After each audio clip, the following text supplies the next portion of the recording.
Hello dear friends, welcome to my science academy. Second grade रसायन विज्ञान के important topics की सीरीज में आज का हमारा टॉपिक है कोऑर्डिनेशन कंपाउंड यानी उपसंयोजक यौगिक।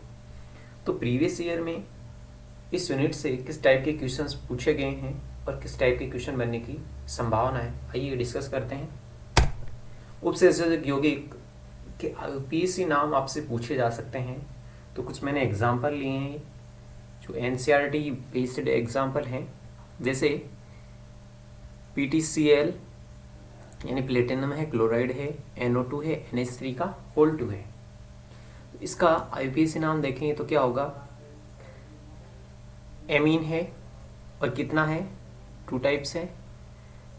तो डाईएमीन, क्लोरिडो, नाइट्रिटो, प्लेटिनम, और प्लेटिनम की जो ऑक्सीकरण अवस्था कितनी है वो ब्रैकेट में लिख देंगे, तो प्लेटिनम सेकेंड। ऐसे ही K3Cr और C2O4 यानी कि ऑक्सलेट है, इसकी होल थ्राइस है। तो पोटेशियम ट्राईऑक्सलेट क्रोमेट थर्ड, ये जो क्रोमियम धातु है उसकी ऑक्सीकरण अवस्था थर्ड है। COCl2 EN, ये क्या है, एथीन 1,2 डाईएमीन का होल ट्वाइस है, ब्रैकेट बंद Cl। तो डाइक्लोरिडो पिस एथेन 1,2 डाईएमीन, ये भी बोल सकते हैं। कोबाल्ट थर्ड क्लोराइड HgCO की होल 4, तो ये है मर्क्यूरी SCN, थायोसाइनाइड है तो इसकी होल 4 है, तो टेट्राथायोसाइनेटो कोबाल्टेट थर्ड। सेकेंड ग्रेड जो 2016 में आयनन समयविक का एक एग्जाम्पल पूछा गया था। देखिए, आयनन समयविकता क्या होती है कि जो उपसर्जक यौगिक हैं उनका अणुसूत्र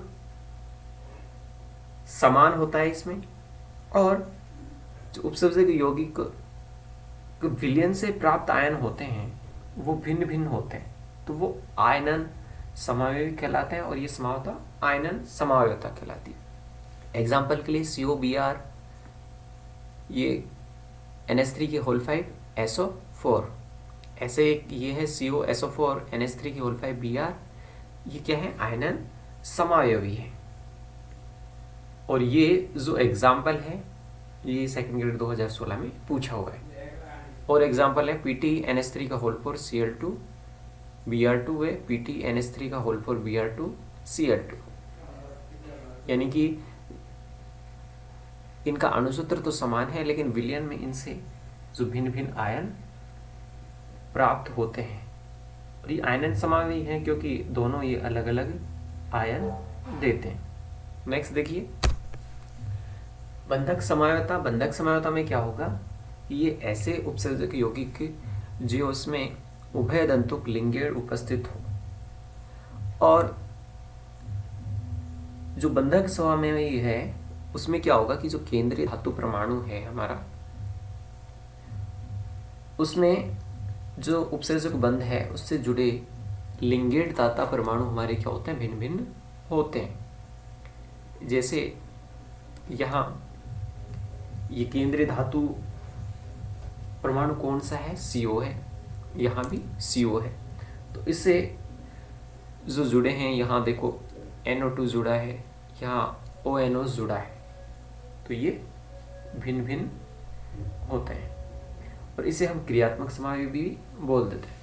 अन्य एग्जाम्पल है CrSCN हाइड्रेट का पेंटा, ऐसे ही ये है। एक होता है समन्वयी समावयवता। इसमें क्या होता है, समन्वयी समावयवता में ये ऐसे संकुल यौगिकों में पाई जाती है जिनमें दोनों भाग जो धनायन एवं ऋणायन के संकुल आयन उपस्थित होते हैं, और इसमें जो दोनों संकुल आयन होंगे हमारे, तो उसमें बीच लिंगेड़ों का क्या होगा, विनिमय होगा। एग्जाम्पल के लिए हम देख सकते हैं CrNH3 का होल 6 COCN6, CN क्या है, साइनाइड है, इसकी होल 6 है, एंड CONH3 का होल 6 CrCN6, यानी कि इनके बीच एक्सचेंज से जैसे इसके बीच में था Cr के साथ NH3 था और इसके साथ Cn था, तो ये जो NH3 इसके साथ आ गया और इसका Cn इसके साथ आ गया। अन्य एग्जाम्पल ये और है। तो देखिए सेकंड ग्रेड 2011 में एक एग्जाम्पल पूछा गया था, जो ZnNH3 के होल पावर +2 है उसमें कौन सी ज्यामिति होगी। तो देखिए समन्वय संख्या 2 और संकरण Sp और ज्योमेट्री है इसकी रेखीय। एग्जाम्पल है AgNH3 का होल 2 प्लस कॉपर NH3 का होल ट्वाइस और प्लस। ऐसे ही समन्वय संख्या 3 के लिए संकरण होगा Sp3, ज्योमेट्री होगी त्रिकोणीय AgI3 माइनस। समन्वय संख्या 4 के लिए संकरण Sp3, ज्यामिति होगी चतुष्फलकीय NiCO4, ZnCl4 -2, ZnH3 का होल पावर +2। समन्वय संख्या 4 Sp3D, समतलीय वर्गाकार CuNH3 का होल पावर +2।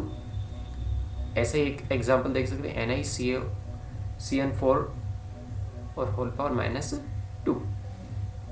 ऐसे ही अष्टफलकीय के लिए समन्वय संख्या 6 होगी, संकरण Sp3D2 या फिर D2Sp3।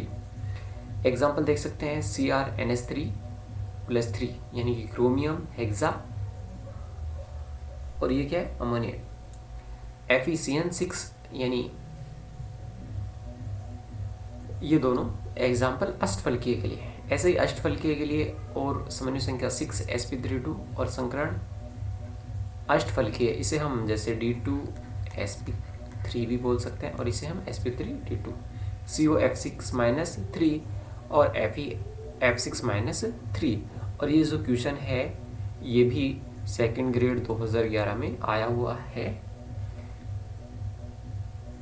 अन्य एग्जाम्पल है COH2O का होल 6 + 3।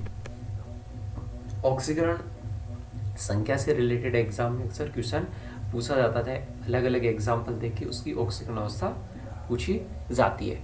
तो देखिए जैसे ये कुछ एग्जाम्पल लिए मैंने, जैसे जो केंद्रीय धातु है उसकी ऑक्सीकरण अवस्था इसमें पूछी जा सकती है।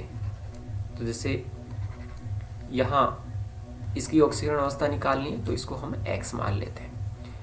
X -Cn की ऑक्सीकरण अवस्था माइनस, H2 के लिए 0 प्लस एथेन 1,2 डायमीन 2 और इसके लिए होगा 0 इक्वल टू +2 है तो +2। अगर ऊपर जो भी होगा जो उपसेचक यौगिक के उसे हम इक्वल में लिख देते हैं, तो यहाँ से आ जाता है X = 3। ऐसे यहाँ X मान लेते हैं इसके लिए। क्लोराइड इसकी -1 होगी तो 3 -1 प्लस NH3 के लिए 0 होगी तो X = +3 आ जाएगी। और इसके लिए Fe के लिए निकालें, देखिए जब इसको हम लिखते हैं तो यहाँ हमारे पास आएगा -3, क्योंकि ये जो K है ये प्लस में होगा और ये संकुल माइनस में होगा, तो यहाँ कितना आ जाएगा -3। तो X + 6 और साइनाइड -1 = -3, तो X का मान आ गया +3। अब देखिए जो सेकंड ग्रेड 2018 में और क्वेश्चन आया था, 2018 में पूछा था कि हेट्रोलेप्टिक संकुल का एग्जाम्पल है। तो देखिए होमोलेप्टिक और हेट्रोलेप्टिक संकुल में क्या डिफरेंस है कि होमोलेप्टिक में धातु परमाणु एक ही प्रकार के धातु समूह से जुड़े रहते हैं, जैसे CuNH3 का होल 6 + 3, क्रोमियम H2O की होल 6, FeCN6 यानी कि जो धातु परमाणु से एक ही तरह के धातु समूह से जुड़ा हुआ है। और अगर एक से अधिक धातु समूह से जुड़ा हुआ है, जैसे CONH3 का होल 4 और Cl2 ये 2 से जुड़ा हुआ है, ऐसे Cr 2 से जुड़ा हुआ है, तो ये होता है हेट्रोलेप्टिक संकुल। Thanks for watching the video.